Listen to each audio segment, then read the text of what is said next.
maa ngi tudd docteur Mor Diagne nekk coordonnateur vacances médicales patriotiques nekk benn entité ci Moncap santé bi nga xam docteur Ousmane Cissé moom moo ko jiite. Alors on est venu aujourd'hui dans le cadre d'une caravane qu'on nomme VMP Rose. Vous comprenez que les VMP, c'est les vacances médicales patriotiques, et pour les besoins du mois d'octobre, un mois de campagne internationale de lutte contre les cancers, surtout les cancers du sein et du col de l'utérus, nous avons coloré les VMP en rose et nous comptons faire sillonner 4 régions. La région de Diourbel, la région de Kaolack, la région de Fatick et la région de Thiès avec 8 sites. Donc à chaque fois que nous entrons dans un département, on entre en contact avec la coordination départementale. Et souvent la coordination départementale nous met en rapport avec la section communale de la commune qui organise. Et souvent également la section communale nous met directement en contact avec le MOJIP parce que entre plus touché, qui est en contact direct avec les femmes et dont l'activité souvent a plus d'impact parce qu'on parle d'Octobre Rose, on parle de dépistage du cancer du col de l'utérus et l'entité au niveau du PASTEF qui se charge des femmes, c'est le MOJIP. Et souvent également la section communale nous met directement en contact avec le MOJIP. Cette règle-là n'a pas été dérogée cette fois-ci. Donc le coordinateur départemental nous a mis en contact avec Dr Ndiaye. Dr Ndiaye lui-même nous a mis en contact avec Madame Kébé. Et Madame Kébé également dans les démarches nous a facilité également beaucoup de démarches pour le cadre de cette campagne-là. Et c'est par son entremise que le ministre Bala Moussa Fofana nous a offert pour 50 kits de mammographie pour les femmes qui viendront se dépister aujourd'hui. Alors pour rappel, la mammographie n'est pas disponible à Diourbel. Nous sommes en contact avec l'hôpital de Ndamatou, donc pour les mammographies. Et on a signé une convention pour que tous les malades qui ont besoin d'une mammographie, quand l'indication est là, qu'on puisse les acheminer vers Ndamatou pour qu'elles puissent faire sur place leur mammographie. Donc, pour tout le parcours, vraiment nous comptons dépister 5000 personnes. Alors à Diourbel, si on peut avoir entre 300 et 500, donc ce serait quand même bien que nos objectifs au départ étaient beaucoup plus ambitieux. Et l'avantage également de cette activité, c'est qu'au-delà du dépistage qui sera totalement gratuit pour les femmes, nous aurons également un suivi parce que le Moncap santé que j'évoquais tout à l'heure, qui est coordonné par le docteur Ousmane Cissé, dispose à Diourbel d'un point focal régional, en tout cas qui capitalise et qui est notre relais dans la région concernant toutes les activités qu'on mène, que ce soit des activités politiques pures et dures, que ce soit également des activités sanitaires. Et docteur Fati, en tant que relais, fera le suivi de tous les cas qu'on aura, quel que soit Alpha, ça sera vraiment gratuit pour les patients. Man la madame Kébé Ndeye Ndiaye nekk trésorière ci mouvement jigéenu Pastef Diourbel commune nekk ci Pastef communal aussi. Parce que ñun MOJIP dañoo jëloon suñu initiative pour organiser journée de consultation gratuite. Biñ ko defee ba jàpp date après ñu docteur Ndiaye le coordinateur communal nañu waa Moncap dañ fiy ñëw léegi nag ñu nekk en collaboration ak Moncap lii moo waral lii yëpp tey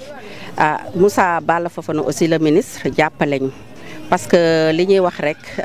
ku dem ku ne dañ laa puus ñun bu ñu mënee dem c'est grâce au ministre Moussa Bala Fofana parce que lépp moom la may nañu ay kits 50 kits mammo journée bi aussi li si war yëpp def na ko docteur Ndiaye mi aussi le coordonnateur lim ci mën yëpp def na ko bokk ci. am na tamit suñu benn frère suñu rakk di suñu xarit di docteur Souleymane Soumaré tout ce qui est médicament aussi moom moo ñu ko may moom aussi ñu ngi koy sant di ko gërëm ndax bu bés bi mënee àgg fii c'est grâce à eux ñu ngi leen di sant ñoom ñëpp di leen gërëm di seetlu tam ni que jigéen ñëpp tey génn nañu macha allah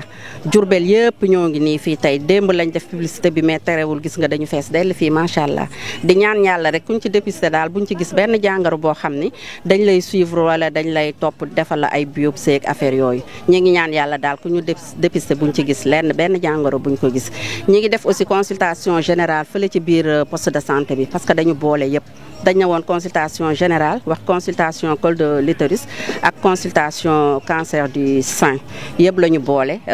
def ko ba tey ji daal macha allah ñu ngi sant ñëpp di gërëm ñëpp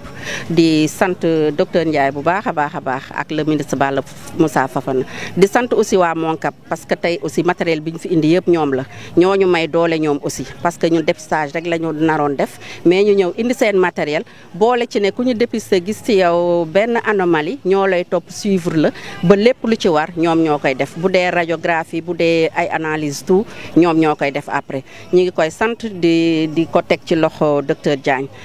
man la Ounith Sarr membre du bureau politique du cabinet politique du ministre Moussa Balla Fofana. rafetlu ko bu baax a baax parce que nag adduna yëpp yàgg nañ di fêter octobre rose. Sénégal yëpp yàgg nañ di fête octobre rose mais Diourbel mosuñ ko dégg daanaka ci fête boobu nga xam ne dañ ko jagleel jigéen ñi nga xam ne dañoo am ay tolof-tolof ci lu mel ni cancer de l'utérus du col de l'utérus lu mel ni également li nga xam ne cancer du sein la muy loo xam ne sonal na jigéen ñu bari Sénégal te ñi ci ëpp ñëpp seen loxo jotul gannaaw. kon buñ toogee ba jigéenu Pastef Diourbel te ñu ngi leen di wooye waa Mojib am xelu participer ci fête boobu dañ ko war a rafetlu bu baax a baax. tudd Zeynab Sow madame Guèye di responsable communication Mojib communal. ñu ngi doon passer information mi ngi doon jàll mais dans les panels mais hier on a fait le tour de Diourbel avec madame Kébé ak yeneen membres Mojib yi elles ont fait le tour de Diourbel pour passer le message. passe nañ ko aussi dans les panels waaw moo indi sax mobilisation bi boo gisee mobilisation bi ci biir consultation générale bi y a des centaines de patients ñu nekk foofu fii aussi consultation pour dépistage cancer du col de l'utérus bi ak cancer du sein bi y a un monde fou macha allah. objectif bi mooy non seulement dépister les femmes mais après ñu suivre leen parce que on a même reçu un don de médicaments donc loolu yëpp ci suivi bi lay bokk incha allah. même avant dépistage bi sax. je pense que jëloon nañ en charge une dame boo xamante ne amoon na problème bi ñu jël ko en charge donc ñun xaaruñ dépistage bi pour soutenir les dames en difficulté yi nga xamante ne am nañu façon feebar bi. bu dépistage bi passé aussi ñu gis ne y a des dames yu am problème bi bu ñu solliciter incha allah dinañ ci def liñ ci mën ndax le Mojib est là pour toutes les femmes de Diourbel incha allah ñun suñu objectif rek mooy jigéen ñi nekk dans de bonnes conditions bañ am benn difficulté sur tous les plans. waaw sama dernier mot damay sant di gërëm suñu mag madame Ndeye Ndiaye ndax mun naa ne initiative si moom la jóge moom moo ko njëkk a waxtaane nañ def octobre on est au mois d'octobre te jigéen ñi ñu ngi soxla dépistage te amuñu moyen ku ne xam na ne dépistage ça coûte cher te nit ñi am na ñu bëri ñu bëgg a def amuñu moyen bi moom moo njëkk a indi xalaat bi kon moom ñu ngi koy sant di ko gërëm ndax moom moo njëkk a waxtaane affaire bi na li ñu naan mag mën naa ba cim réew ñun ay xale lañ moom mooy suñu mag di ñu jiite te di ñu tett nag di ñu teg si lu baax macha allah suba ba ngoon jot si lu baax la ñuy teg di ñu conseiller kon ñu ngi koy sant di ko gërëm di ko ñaanal di ñaanal aussi comme ni ko Ounith waxee suñu ministre Moussa Balla Fofana ndax jàpp na si lool macha allah prise en charge yëpp presque def na ci alalam def ci dooleem def ci temps di gërëm aussi suñu coordonnateur communal ak coordination bi yëpp ñoom tam gis nañ seen taxawaay ndax gis nga JPS baa ngi fi jigéen ñaa ngi fi góor ñi si suba ba léegi ñu ngi si organisation bi. maa ngi lay gërëm bu baax Mor di sant encore une fois les médecins du Moncap commission santé bi parce que vraiment seen taxawaay tey si dëkk bi am na solo trop loolu ñu ngi leen ciy remercier bu baax a baax parce que am na ville yu bare yi nga xam ne nii demuñu fa mais choisir ñëw Diourbel déjà loolu yaakaar naa ne lu am solo la si ñun loolu weesoo nag sentiment bi mu si am sentiment de satisfaction la parce que journée de consultation yi comme ni ko madame Kébé waxee ñun yàgg nañ ko bëgg organiser pour def consultation fii au niveau de Diourbel mais on était toujours confronté à quelques problèmes tey nag suñu waa Moncap facilité loolu ñëw fi indil ñu fi matériel bu toll nii indil ñu fi benn équipe bu nga xam ne nii macha allah kon duñ am lu muy sant leen di leen gërëm di leen wax na ñu ngi leen di jaajëfal di leen tatagal di leen yëgal ne waa Diourbel jàpp nañ leen te doo ci ñu leen bàyyi lépp lu ngeen di organiser ti bu soobee yàlla sóoraale leen ne jigéenu Njaareem yi wala góoru Njaareem yi pare nañ pour accueillir leen quelles que soient les difficultés loolu moom maa ngi leen si gërëm bu baax di leen ci sant di remercier aussi les femmes yi nga xam ne nii ñoom malgré difficultés yi ñuy am si biir commune bi ñoom jëloon nañ initiative ne il faut ñu organiser dara ci octobre rose bi loolu aussi muy engagement bu nga xam ne nii engagement bu am solo la ba lii ñëw toftal si kon tamit ñoom war nañ leen delloo njukkal gërëm leen di leen sant leen depuis biñ engagé woo ba léegi noppaluwuñ